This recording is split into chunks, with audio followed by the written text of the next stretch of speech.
Assalamualaikum warahmatullahi wabarakatuh. Selamat pagi, salam sejahtera untuk kita semua. Pertama-tama Bapak Yoyo Wijaya SPD yang kami hormati, serta teman-teman yang kami banggakan. Sebelumnya kami ucapkan terima kasih kepada Bapak yang telah memberikan kami kesempatan untuk mempresentasikan tugas sejarah wajib dengan judul Sistem dan Struktur Politik Ekonomi Indonesia pada Orde Baru. Baik, untuk itu perkenalkan, nama saya Angga Nugraha sebagai moderator. Dan saya Armis Deskita Putri. Saya Andia Zawahir Miswah. Saya Dea Nindya. Saya Putri Ananda. Saya Olivia Talta. Dan untuk itu, inilah presentasi dari kelompok kami. Baik, untuk poin yang A adalah masa transisi 1996 sampai 1967. 1. Aksi-aksi Trituran. Naiknya Letnan Jenderal Soeharto ke kursi kepresidenan tidak dapat dilepaskan dari peristiwa gerakan 30 September 1965 atau G30 SPKI. Ini merupakan peristiwa yang menjadi titik awal berakhirnya kekuasaan Presiden Soekarno dan hilangnya kekuatan politik PKI dari percaturan politik Indonesia. Nah, peristiwa tersebut menimbulkan kemarahan rakyat. Keadaan politik menjadi kacau, ekonomi mengalami inflasi sebanyak 600%, sehingga masyarakat menuntut tiga tuntutan yang biasa disebut dengan Trituran, yaitu yang pertama pembubaran PKI, yang kedua membersihkan kabinet dari unsur G30 SPKI, dan yang ketiga penurunan harga atau perbaikan ekonomi. Baik, akan dilanjutkan ke poin selanjutnya. 2.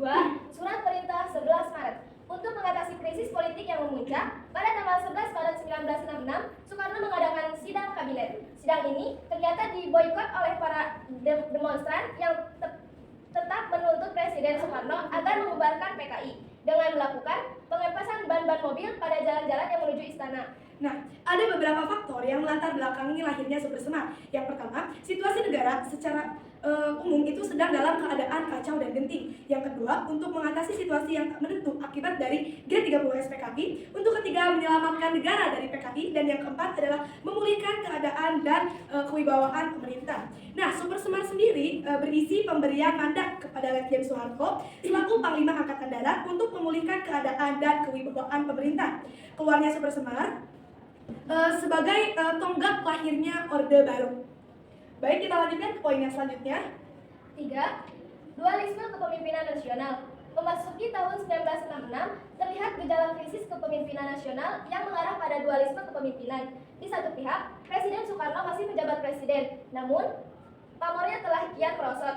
Soekarno dianggap tidak aspiratif terhadap tuntutan masyarakat yang mendesak agar PKI dibubarkan. Hal ini ditambahkan lagi dengan ditolaknya pidato yang proklamator hingga 2 kali MPRS.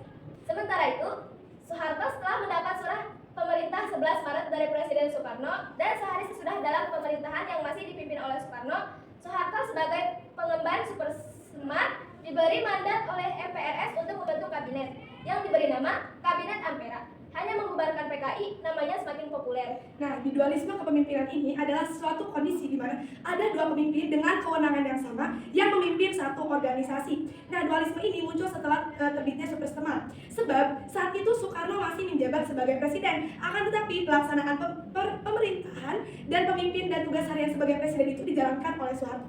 Nah, akhir dari dualisme ini yaitu Soeharto dilantik menjadi presiden. Baik, kita lanjutkan kepada poin yang selanjutnya yaitu B, stabilisasi politik dan rehabilitasi ekonomi.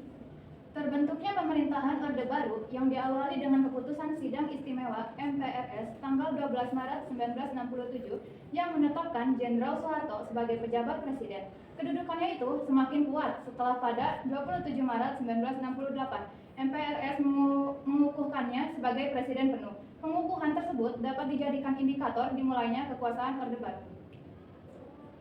1. Stabilisasi politik dan keamanan dasar pembangunan. Orde Baru 1. Stabilisasi politik dan keamanan dasar pembangunan. Orde Baru mencanangkan berbagai konsep dan aktivitas pembangunan nasional yang berorientasi pada kesejahteraan masyarakat. Langkah pertama melaksanakan pembangunan nasional tersebut adalah dengan membentuk Kabinet Pembangunan 1 pada 6 Juni 1968. Program Kabinet Pembangunan 1 dikenal dengan sebutan Pancakrida Kabinet Pembangunan yang berisi 1. Menciptakan stabilitas politik dan ekonomi sebagai syarat mutlak berhasilnya pelaksanakan rencana pembangunan 5 tahun, repelita, dan pemilihan umum pemilu. 2. Menyusun dan merencanakan repelita. 3. Melaksanakan pemilu selambat-lambatnya pada Juli 1971. 4. Mengembalikan ketertiban dan keamanan masyarakat dengan mengikis habis sisa-sisa G30 SPKI dan setiap bentuk rongrongan penyelewengan serta pengkhianatan terhadap Pancasila dan UUD 1945. 5. Melanjutkan penyempurnaan dan pembersihan secara menyeluruh aparatur negara baik di pusat maupun di daerah dari unsur-unsur komunisme.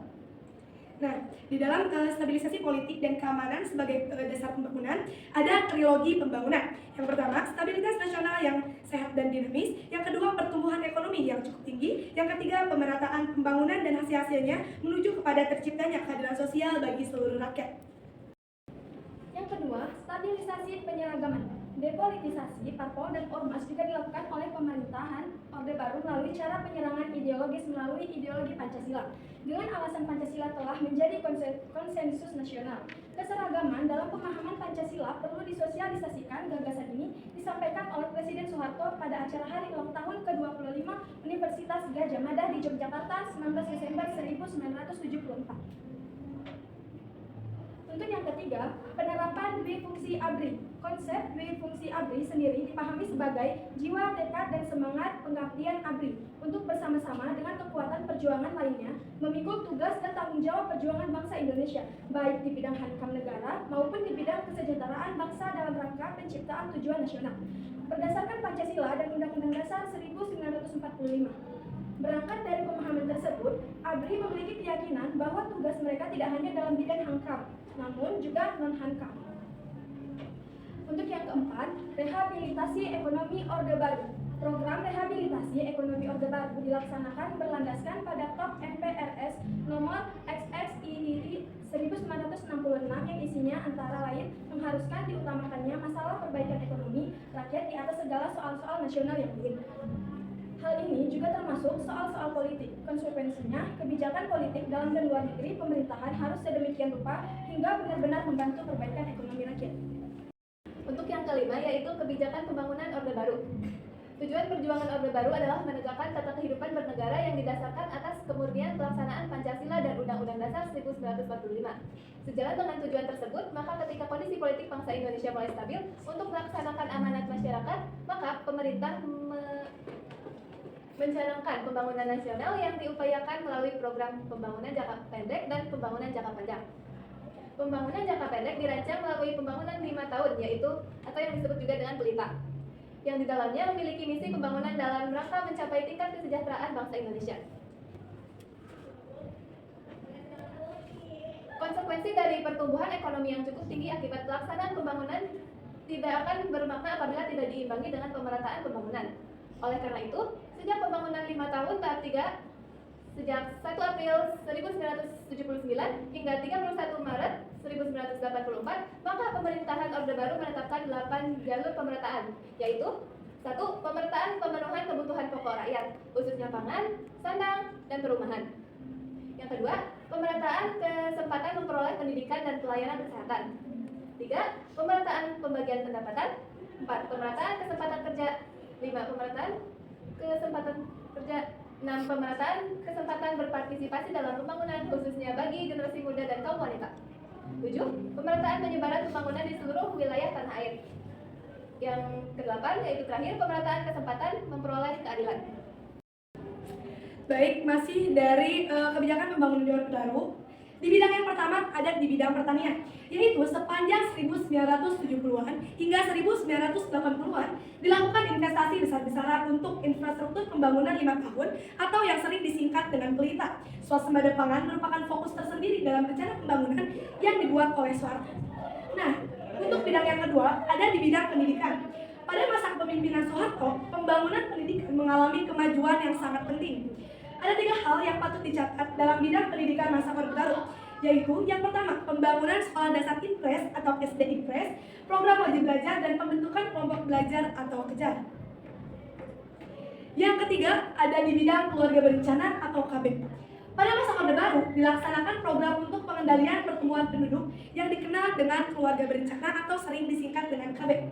Pada tahun 1967, pertumbuhan penduduk Indonesia mencapai 2,6% dan pada tahun 1996 telah menurun drastis menjadi 1,6%. Untuk yang terakhir, ada perkembangan pusat kesehatan masyarakat atau puskesmas. Bermula dari konsep Bandung Plan diperkenalkan oleh Dr. Y. Leimena dan Dr. Fatah pada tahun 1951, Bandung Plan merupakan suatu konsep pelayanan yang menggabungkan antara pelayanan kuratif dan pelayanan preventif. Nah, tadilah presentasi dari kelompok kami. Semoga kalian yang menonton dapat mengerti apa yang kami tadi jelaskan. Cuci tangan sampai bersih, cukup sekian. Terima kasih. Wassalamualaikum warahmatullahi wabarakatuh.